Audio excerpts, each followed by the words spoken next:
আজ আমি তোমাদের পুরো অনুষ্ঠান বাড়ির মতো ঝরঝরে বাসন্তী পোলাও কিভাবে তৈরি করতে হয় সেই রেসিপিটাই শেয়ার করব। তো চলো দেখতে থাকো আমি কিভাবে এই বাসন্তী পোলাওটা তৈরি করি।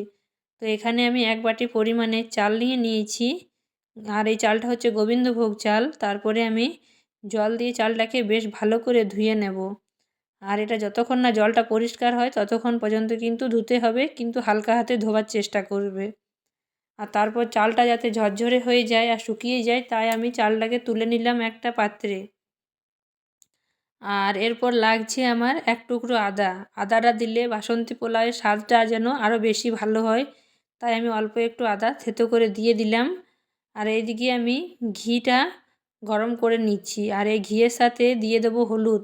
হলুদটা আর ঘিটা যদি একসাথে মিশিয়ে দেওয়া হয় তাহলে পোলাওয়ের কালারটা খুব সুন্দর আসে। তাই আমি ঘিয়ের সাথে হলুদটাকে গরম করে নিলাম, আর তারপর চালের মধ্যে দিয়ে বেশ ভালো করে নেড়ে চেড়ে চালটাকে মেখে নিলাম। তো দেখবে তোমরা বাড়িতে তৈরি করে এভাবে ঘিয়ের সাথে হলুদটাকে মিশিয়ে তারপরে মেখে, আর এই পোলাওয়ের কালারটাও কিন্তু খুব সুন্দর আসবে। তো চালটা আমার মাখানো হয়ে গেছে। তারপর একটা কড়াই বসিয়ে নিলাম, আর কড়াইতে 1 চামচ সাদা তেল আর 1 চামচ ঘি দিয়ে দিলাম। আর এরপর দিয়ে দিলাম আমি গোটা গরম মশলা। তো গোটা গরম মশলাটা অল্প একটু নেড়ে চেড়ে তারপর এতে আমি বেশ কিছুটা দিয়ে দিলাম কাজু। তো কাজুটা আমার অল্প একটু নেড়ে চেড়ে ভেজে নিলাম, আর কালারটা যখন অল্প চেঞ্জ হয়ে এসছে এরপর আমি এখানে দিয়ে দিলাম কিশমিশ। আর কিশমিশ আর কাজু দুটোকে বেশ ভালো করে ভেজে নিতে হবে।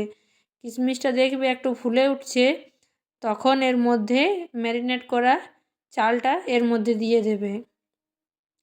আর এরপর চালটাকে এমনভাবে ভাজবে যাতে চালটা তলাতে ধরেও না যায় আর কালারটা খুব সুন্দর চেঞ্জ হয়ে আসে। আর পুরো ঝরঝর করে চালটাকে ভেজে নিতে হবে, যাতে প্রতিটা চাল আলাদা আলাদা হয়ে যায়।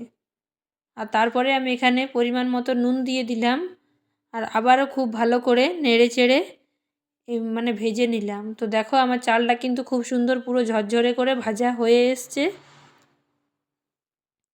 তারপরে আমি এখানে দিয়ে দেব পরিমাণ মতো জল। তো খেয়াল রাখবে মানে যে পাত্রে চালটা নেবে সেই পাত্রে যতটা চাল নেবে তার ডবল জল নেবে। তো এখানে আমি 1 বাটি চাল নিয়েছিলাম, তাই 2 বাটি পরিমাণের এখানে আমি দিয়ে দিলাম জল। আর এরপরে আমি দিয়ে দিলাম পরিমাণ মতো চিনি। এখানে মিষ্টিটা যে যেভাবে খাবে সেভাবে দেবে। আমার একটু বাসন্তী পোলাওটা মিষ্টি মিষ্টি বেশি ভালো লাগে, তাই আমি মোটামুটি 4 চামচ মতো চিনি দিয়ে দিয়েছি। তারপরে খুব কম আঁচে ঢাকা দিয়ে মোটামুটি 10 থেকে 15 মিনিট পর্যন্ত রেখে দেবে। মাঝে একবার নেড়ে চেড়ে নেবে, এতে মানে তলার চালগুলো উপরে আর ওপরেরগুলো তলাতে চলে যাবে, তাতে পোলাওটা আরও ভালো হবে। আমি নেড়েছিলাম কিন্তু সেটা দেখানো হয়নি। তো তারপর পুরো 15 মিনিট পর আমি ঢাকনাটা খুলে তোমাদের দেখিয়ে দিচ্ছি। এখানে জলটা শুকিয়ে এসছে আর চালটাও সেদ্ধ হয়ে গেছে। তারপর অল্প একটু গরম মশলার গুঁড়ো ছড়িয়ে দিলাম। আর এখন তোমাদের লাগতেই পারে যে পোলাওটা ঝুরঝুরে হয়নি, কিন্তু এখন যেহেতু অনেকটাই গরম আছে তাই এরকম দেখাচ্ছে। ঠান্ডা হওয়ার পর কিন্তু আমার এই পোলাওটা পুরো ঝরঝরে হয়ে যাবে। তো রেডি হয়ে গেল আমার বাসন্তী পোলাও। তো রেসিপিটা তোমাদের কার কার ভালো লাগলো অবশ্যই কমেন্টের মাধ্যমে জানাবে। আর এই পোলাওটা এখন খাবো না, পরে খাবো, তাই আমি এটাকে হটপটের মধ্যে রাখছি। এতে পোলাওটা অনেকক্ষণ গরম থাকবে আর খেতেও ভালো লাগবে।